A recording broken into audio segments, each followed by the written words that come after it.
Well, thank you very much. I wish to thank to moderate this session, and I'm so happy to have my two guests, my old friend Ibrahim, and the distinguished Mamadou Biteye, who is the Executive Secretary, African Capacity Building Foundation. Ibrahim, who needs no introduction, although I don't see the usual smile he usually wears. What happened? Anyway, let me start because of the shortness of time, this session about the voice of Africa. The voice of Africa in the work towards the COP27 and beyond. I must say that in the introductory speeches this morning, the term beyond has been focused on. And I believe that the work in the field of environment is being affected by several international developments that has affected the priority place of not only COP27, but the climate change issues. And we need to address this point because of the major interests Africa has in the work to stem the harms expected because of the climate change.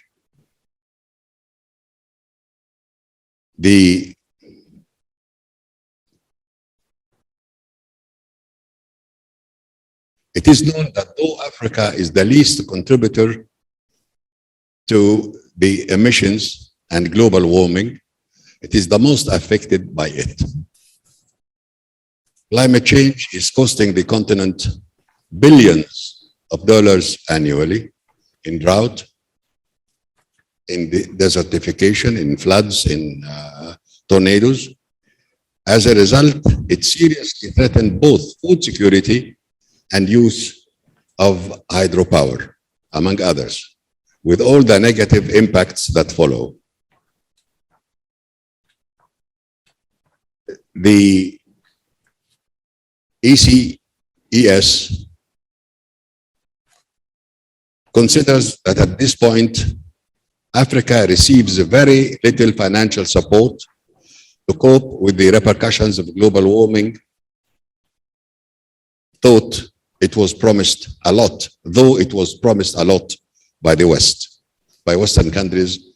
I believe the term is by the rich industrial countries in East and West. What is worse is that suggested solutions to the problems will contribute negatively to the continent's development. This means that as it stands now, up to COP26, there is a trade-off between Africa's development and improving the climate conditions. It is, in a nutshell, the least contributor to the problem is to pay the heaviest price.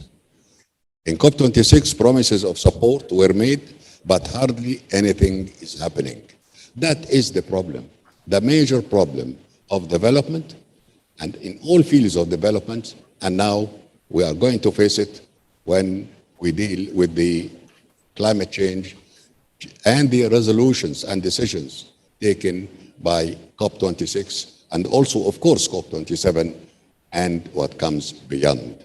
So our job, in fact, and I invite the two gentlemen to address this issue, this major problem of the non-implementation of whatever we take, whatever decisions we agree on.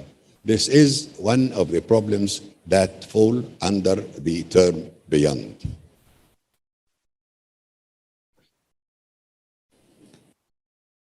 Now, there are three questions that have to be addressed, and I hope that my two colleagues in the panel will give us their learned answers. What are your expectations from the upcoming COP27, in your opinion, what are the specific issues that need to be focused on? And how can your institutions help in promoting the success of COP27 and beyond? Let me start with Dr. Mo. Mo Foundation recently had its annual conference on governance, which created opportunities for the entire continent to interact. How would you answer the above question in that context? You have the floor, Mo. Thank you very much, Amr. It's lovely to see you after all these years, although not in person, but at least I see you on my screen. And thank you really for joining us. And also, can you hear me? Well, I was just saying thank you to you and thank you to Dr. Abla for convening this. I hope really now to move really to action and move forward. The time is really very short, and we hear too much talk and very little action indeed. And it's time really to walk the talk, as they say. We also, it's very important to have a voice for Africa, because Africa has been completely marginalized. Nobody listened to us. And I just give you one simple example.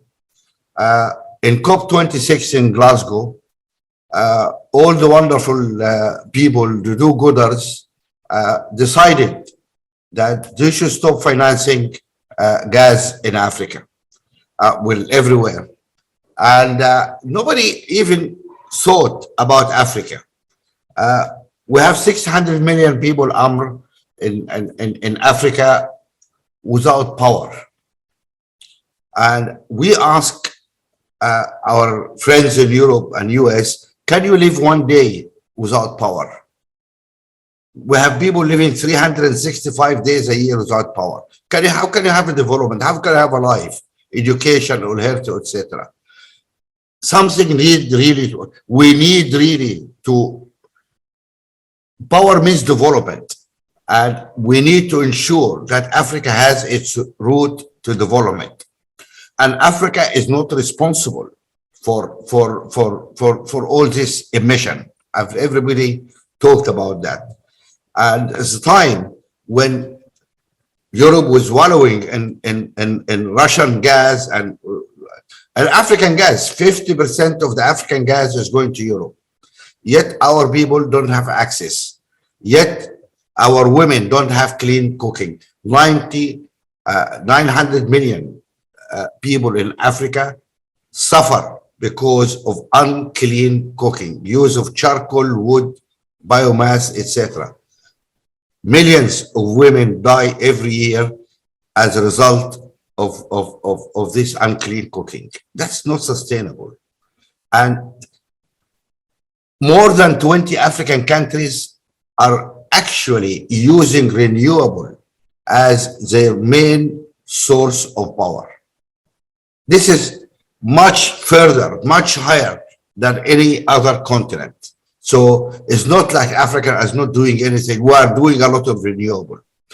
One important numbers we need to look at: the average American puts out 16 million tons of carbon every year. 16 million. In Europe, the number is about 6 million tons. Now, the average in Uganda or Rwanda is 0.1 ton, 1/10 of a ton. So the average American is putting out now, today, 150 times more carbon than the guy in sub-Saharan Africa. Forget about the past. Even now, people are your average European putting out 60 times more gas out there than an average African. Something needs to be done. And the only way to move the needle there is really to have a global pricing scheme for carbon. Because at the moment, our friends in the north think of this money promised to Africa and other people as which is never fulfilled anyway, as some form of charity out of it is not. There must be a price for coal. Professor Rajan, who used to be the governor of the Central Bank of India, he's now a professor in Chicago, put forward a very simple scheme which changed the whole discussion. He said, okay, why don't we have a scheme where we have a price per ton of emission? Let us put a floor. We say, okay, at the moment, the average, let's say 4 tons per person worldwide. The Americans, on average, they're putting out 16 tons per year. That is 11 tons more than 4. Multiplied by population, this is the amount of money the Americans need to pay for the excessive gas. They're paying this money for the excessive use of gas. The Europeans have to do so much. The poor countries, which are doing less, then they get money out of these funds to help them to adapt and to sort their problems. If that reframes the whole discussion into legally binding floors, numbers, etc., very fair, and stop our friends in the north thinking they are being charitable and we are going begging for their money. No, people are paying for the gas they are using. I think a simple something like that can help us move forward. And I hope people look at this kind of schemes and say, here is what we're going to do. Then there's clarity, the market know. Once we tilted the playing fields and made it clear there is cost for emission and people need to pay for that cost, then people will behave.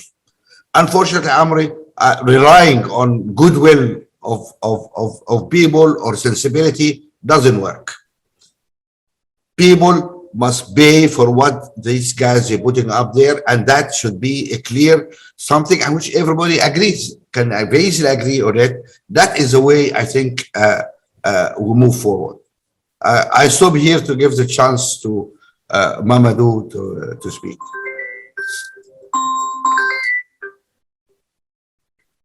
Well, thank you very much for this very important introduction to the issue. Being a personality in Africa and in fact beyond, you know well the problem and the interests of the people in the issue of climate change and how to face it. And as you stressed, the implementation needs reconsideration. And this should be the focus of whatever all of us as Africans insist on and promote and say it clearly. As we said it in the COP26, we have to stress it again in COP27 and speak with one voice. That's what Africa needs, what Africa fears, and that we cannot accept that Africa, being the least among the causes of climate change and carry the heaviest burden of the repercussions of the change. This has to be stressed, and that's what we need. Not only governments say so, but also the civil society and non-governmental organizations, universities, and all the bodies playing in on the international scene.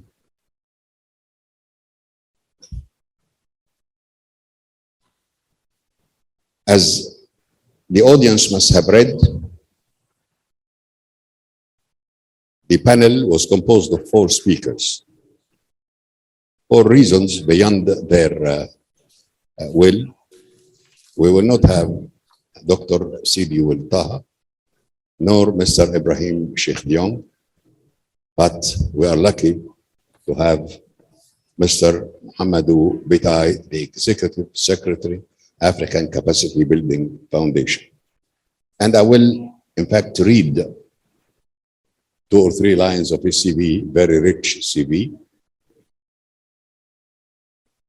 He is the Executive Secretary of the African Capacity Building Foundation, ACBF, and seasoned agricultural economist and development expert. He assumed several esteemed roles at various international organizations, including Vice President and the Global Head of Inclusive Growth at Visa and Managing Director at Rockefeller Foundation Africa Regional Office. He serves as on several advisory boards, including the Solutions for Youth Employment and African Women Impact Fund. He holds a master's degree in agriculture economics from U.S. Ohio State University. You have the floor, sir.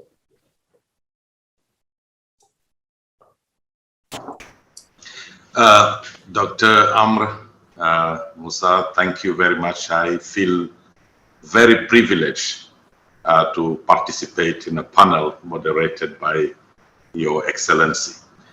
I'm also extremely honored to join Dr. Mo Ibrahim, whose leadership is uncontested on the continent and who inspires us. But before I proceed, I also want to acknowledge and thank our sister Abla and ECES for giving us the opportunity to contribute to this conversation. My initial words are going to be words of concurrence of what yourselves and Dr. Mo Ibrahim said. I think that one of the biggest challenges that we have is representation for African voices to be heard.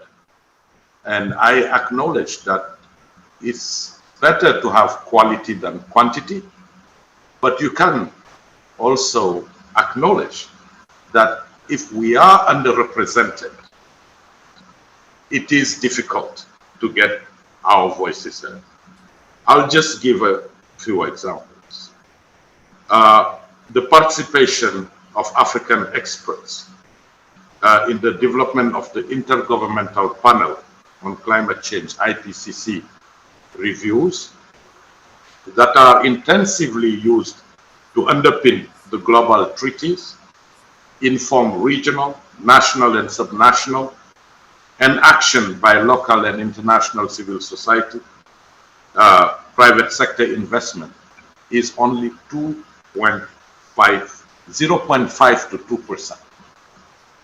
One of the examples that I can bring is that, for instance, for the 5th IPCC report, there were 8,000 experts. Only 92 were Africans. This represents 1.15%, with 0.3% in the working group number 1. 4 out of 1,500 experts. In the working group number 2, our representation was 2%. 80 Africans out of 4,000 experts. And if you take the working group number 3, there were only 7 Africans among 2,400 experts. That is 0.3%. And to synthesize the report, there was only 1 African out of 84 experts. I will reiterate it again. Quality is better than quantity, but you can tell me if you are only 1 out of 84 synthesizing the report that will underpin all decisions, investment, allocation of resources and all of that, I think that our voices will not be very much heard. So representation is absolutely critical. Why don't we have enough representation? We need to acknowledge that the participation of African experts is critical because they know better where the gaps exist from an African perspective. They know better what actions actually need to be taken. They also have the political legitimacy and the policy relevance to guide these discussions and our point of view. But the challenge is also partly capacity. Despite the many efforts that Africa has done by acknowledging the priority of adaptation in the Agenda 2063, the draft Africa Climate Change Strategy has the overall objective of achieving the vision of Agenda 2063 through building resilience to the impacts of climate change, with its result area number one being what? Effective institutional capacities to implement climate change actions. Thank you. And despite just a few more points, despite many efforts that we have, Africa is doing. I think that Dr. Ibrahim talked about many of them. But you can list the Africa Adaptation Initiative, the Africa Renewable Energy Initiative, the Africa NDC Hub, the Africa Risk Capacity, the Great Green Wall. But all of that, for us to make it happen, we need increased capacity and resources. Concerted efforts are therefore required in supporting the African countries to achieve their climate action commitments and aspirations. You know that the NDCs are at the core of that. But the NDCs, all African countries have actually ratified the Paris Climate Agreement. And they are working on these NDCs, which are at the core of delivery of their contribution. But listen, the NDCs incorporate two targets.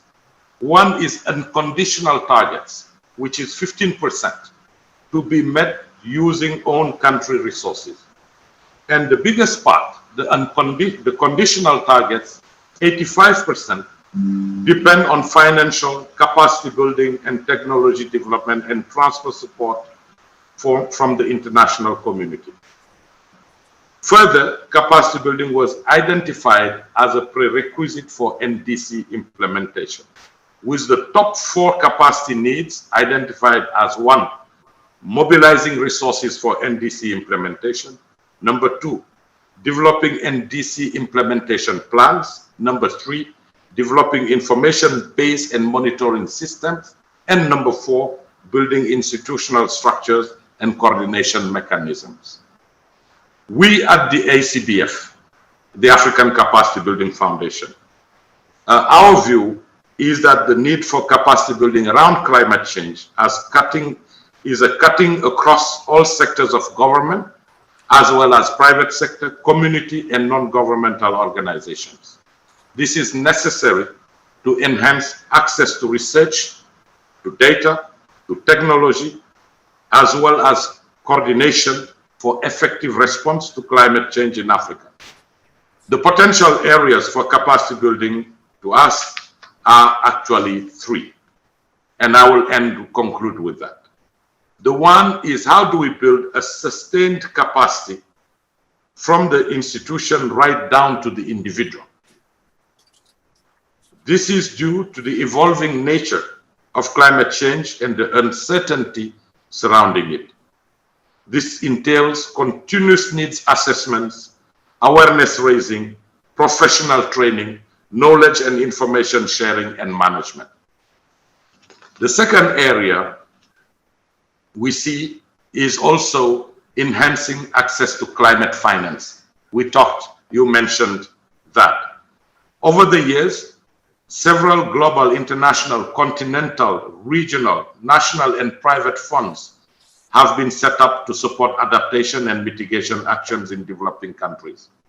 The experience is accessing these funds is yet to reach levels where they make a difference in the lives of the most vulnerable in Africa. The major reason being weak capacity to develop and implement projects that meet the requirements for accessing the funds. The fact that other regions of the world are accessing significant amounts from these same funds points to the acute need for boosting the capacity of Africans in this area. And the third area I think we see is building institutional capacity for adaptation action. Climate adaptation across Africa will only be sustainable if undertaken with strong institutional arrangements and supported by effective organizational networks. Institutions should have effective coordination mechanisms and be able to design and deliver climate actions through increased access to technical expertise. And since all African countries indicate a need for capacity building in their NDCs, support should be targeted and strengthening the capacity of institutions to design, deliver, and monitor NDC reports, projects, and policies. So I want to mention again and underscore that capacity to access the funds, capacity to bring adequate representation of experts in the forums that discuss and decide, make decisions are extremely important to address the questions that have been raised. Thank you very much. Thank you very much. I listened carefully, and there are a lot of important points that need to be discussed in this panel and, in fact, in this conference. I trust that Dr. Ibrahim wants to have some comments, and I would ask him to tell us about the results, the outcome of the conference governance that your foundation has called for. You mentioned that in one of your statements that it provided important opportunity for interaction among the African countries and African societies. How would we benefit from that spirit and that interaction to serve the purpose of climate change and COP27? Thank you, Amr. We're trying to create a platform really to enable African voices to be here. First, we need to talk among ourselves to really agree what we need to move forward, and then we need to speak to the world, and we need to speak to our leaders as well, because not only we need to sort ourselves out also at home, and we are not just criticizing others, we're also self-critical, and that's important if we move forward. In that context, I mean, we actually created also what we call the Africa-Europe Foundation, which also facilitating the debate between the two continents, and we helped prepare for the last summit in February, the Africa-Europe Summit, and we actually were invited to participate with the leaders there. And where we were able to put the civil society voice in the room. And it is very important to enable, to give the opportunity to civil society to talk freely and put the respective forward. What I try to suggest for my Egyptian friends and our African friends in the COP27 in Sharm el-Sheikh, which is very important that Africa now really use that opportunity to put forward its case. The first thing I would like to say, you don't get what you need, and you don't get what you deserve, but you get what you negotiate. let us negotiate properly. That's one point. Second point, I think we need to move the debate from its current posture, which is, oh, you developed countries need to help us because we have problems here in Africa. We have poor people who are migrating because of climate change. We have people drowning here. We have people starving here. Can you give us something? And then, you know, the North, then, yes, okay, I'm going to give you, it's a charity. And we say, no, it is not a damn charity. No, it is responsibilities. There must be a price for what you guys are doing to this world. And we need to ensure that people are paying for carbon emissions. People are getting paid for sinking carbon and sequestering carbon and for producing lower emission. That is the way our friend in the North, this is the language they understand, a market language. This is the cost of this public good, and people pay, and we need to have a clear formula. And this is not a charity. This is a commitment, a price you need to pay for what you use. They understand that. We need to move the discussion in that direction. And if you allow me, Dr. Amr, unfortunately, I'm speaking at another conference in few minutes. And if you allow me to leave in few minutes to fulfill the other commitment as well, because we are rather late in this session. Well, thank you very much, Dr. Mo. It was a wonderful opportunity to see you from afar at least, but hope to see you soon in Egypt. Thank you. Inshallah. Inshallah. All the best, my friends. Thank you. Bye. Thank you. Now, I want to talk to the remaining member of the panel for the time being about two issues. You have raised the issue of representation of Africans in the different working groups working on the issue. 1%, 2%, very low degree of representation, and how to deal with it in the next conference coming in 3 or 4 months' time. That the Africans and Africa, not only Africa as several groups, but also the AU should be well represented in those working groups rather than in the plenaries and the open meetings. That's number one. Number two, the issue of charity. In fact, there is this feeling that, oh yes, you know, yeah, African is let us send them some of this money or food or whatever. This issue of charity has to be put plainly on the table. This is no charity. This is either partnership on equal footing. Our interests are put on the table. Your interests are put on the table too, and let us negotiate. But first, to consider this as to take Africa for granted, one. Two, to consider whatever you give as charity, not a question of responsibility and commitment to help and commitment to take the interests of this continent into consideration. I believe those two things require further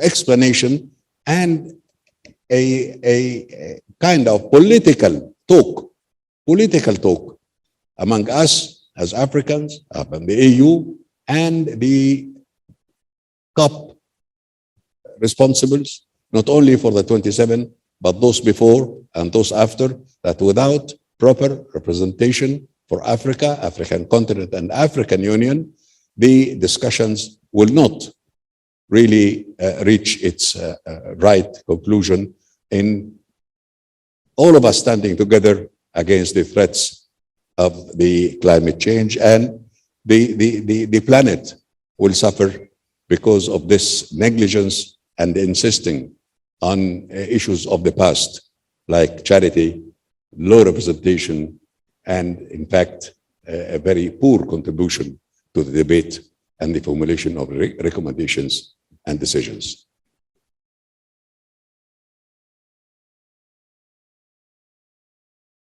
You have the floor, if you wish.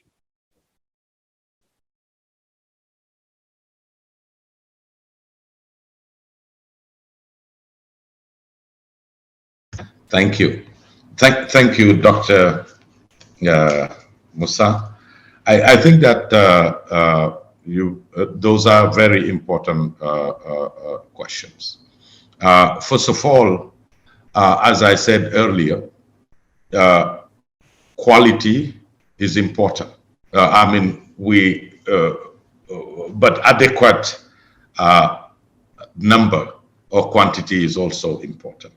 So to me, I think that there is a first area of negotiation is that actually how do we have the adequate representation in these forums? That's number one. Number two, to me, is doing the homework. Because if you have increased representation, but we don't have the homework done to really have a concerted, agreed upon priorities and point of view supported by all African states, even if it is not optimal for each of them taken individually. But we all speak from one voice. I think that I'm not saying anything new here, right? But actually we tend to forget that. Oftentimes we show up really with discordant voices. And I believe that actually using our universities, our think tanks, all places of knowledge and expertise to do the homework, to discuss it in forums like this one and others that are inclusive of all the segments of society, to bring in about maybe not so many, but a few key important issues that we all pin is, in my view, going to make a difference. But also, the point is not emotional, as Dr. Ibrahim said before. It's not charity, it's not emotions. And that's where the homework comes in, because we need to have the business case to make others listen to our point of view and take the action we want them to take. We need to have a strong business case that underpins that. And that can only be done through a serious, long-term taken and carefully nurtured process that leads to those directions, and having also a long-term view of where we go. So I would summarize, I'm just trying here to summarize in my humble view, where actually we need to get our heart together in those upcoming conversations. But where I am talking about long-term view, because, you know, these conversations about climate change are going to take a long term. It's not going to be resolved by COP27 or 28 or 29 or 30. It's going to be a long-term view. So how are we making sure that throughout that trajectory, we are continuously investing today in the capacity, the expertise that we need to be able to be actually, to negotiate at a level ground, at least from a knowledge and business case perspective as we go further. I will yield from there. Thank you very much. I thank you very much, sir. That's why I raised the issue of role of the African Union in bringing together the several points of view in Africa, yeah, and get ready with the African experts to talk about that and to introduce them and even formulate also recommendations that go hand in hand with our point of view as developing countries. And I believe at this juncture, we have also to get in touch with other developing nations, because the interests in so many areas are the same or similar.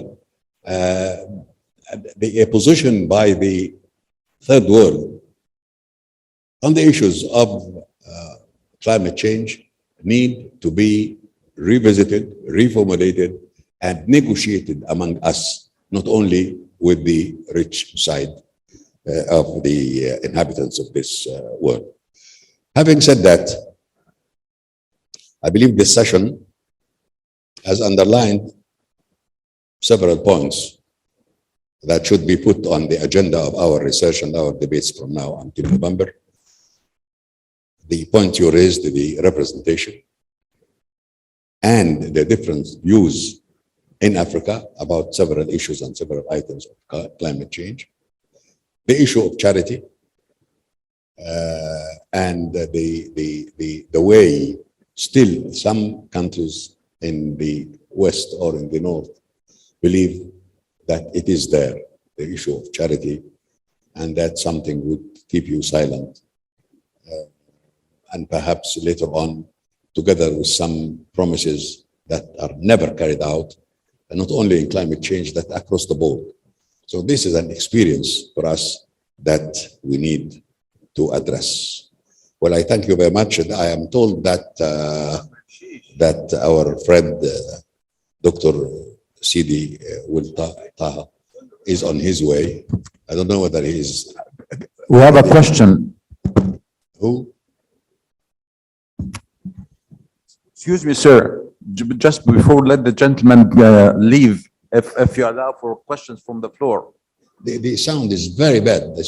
The sound business is a sound system. No, I was just asking if you tolerate questions before the gentleman leaves, till the third guest would join the session. If you allow, I have two questions in one go, if I may. Okay, go ahead. Thank you, sir. Well, the first question is that, we know that there is a kind of nuances or differences between developed and developing countries, particularly the African countries, regarding the mitigation and adaptation. As we know that, the developed countries are rather enthusiastic or pushing for adaptation rather than mitigation. And I think it would be a great mistake if we put mitigation in competition versus adaptation, because there are two wings of the climate change. And I think that would be of particular importance to the African countries. After the explanation made by His Excellency Mr. Moussa and Mr. Mo, the African countries are paying a very high price for actions and exercises that they have never been part to it. And if we put adaptation on the own expense of mitigation, I think the African countries will be negatively affected. How do you think, that how you can advise the Egyptian presidency in order to manage a fruitful negotiations? That's second question is quickly, that even when we are talking about the voice of Africa, still the African countries differ among themselves. They have different interests. If you put the island countries, for example, versus other African countries, you'll find that their interests are different. So it sounds easy to talk about voice of Africa, but how we have a kind of a common position for the African countries. Thank you, sir. The question is addressed to you from Ambassador Raouf Saad, who is a well-known representative in the economic circles, world economic circles, and he was also the chairman of the Foreign Relations Committee in one of our parliaments. Thank you very much, Your Excellency. I'll try to give my point of view on those two questions. But let me put a disclaimer first. I'm not a climate change expert. I'm not a negotiator, but I want to share my point of view. First of all, I spoke earlier to your first question about the dichotomy or the nuance between adaptation and mitigation. And this is where actually earlier I was speaking about a business case and the homework. I believe that we don't owe to always have dogmatic point of views and just hang on those point of views. Even if Africa prioritizes adaptation over mitigation, it is important to acknowledge that Africa can provide a lot of responses to mitigation issues. We have a value add. I will just take one example. Dr. Ibrahim talked about access to energy. Right now, we have 620 million Africans that do not have access to electricity. But at the same time, when we talk about renewable energy, the potential of Africa in terms of hydropower on the continent is 350 gigawatts. And in terms of geothermal energy, we have an estimated 15 gigawatts. How do we take the potential that we have to contribute with the right arrangements, the right investment to contribute to mitigation, to use that to negotiate support and resources on adaptation, so that we are showing that we are not dogmatically focusing on one thing, but we are also ready in the world to take also our potential and with the right partnerships actually put it in service of mitigation as well. So that is my point of view. It's a give and take in any negotiations. What are my priorities, but how can I address also the other priorities, and what is the stake and contribution I can bring to it. So to me, again, it brings that point to the business case. And I thought that the second point that you said, I think that I addressed it. It might not be a full response to that, but yes, obviously, let alone the island nations and the other countries. But even if you take the other countries, you know, we are 54 countries, right? With different priorities, different realities. Africa is not monolithic, and we all know that.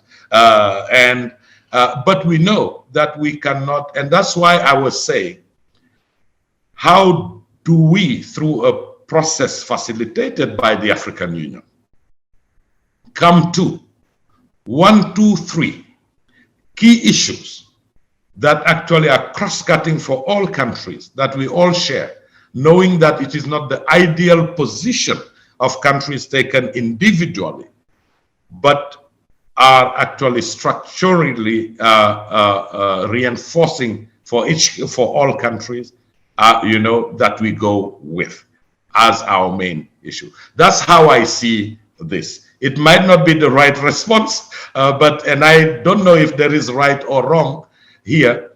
Not everything is right. We don't know always all the right answers, but we know what the wrong actions could be. The only one wrong thing is going again with discording voices. Everyone loses. Thank you. Thank you. Thank you very much. Khalas. He's not on his way. So, thank you very much, sir. Enjoyed your interventions and your very solid views on the matter. I declare this session adjourned. Thank you.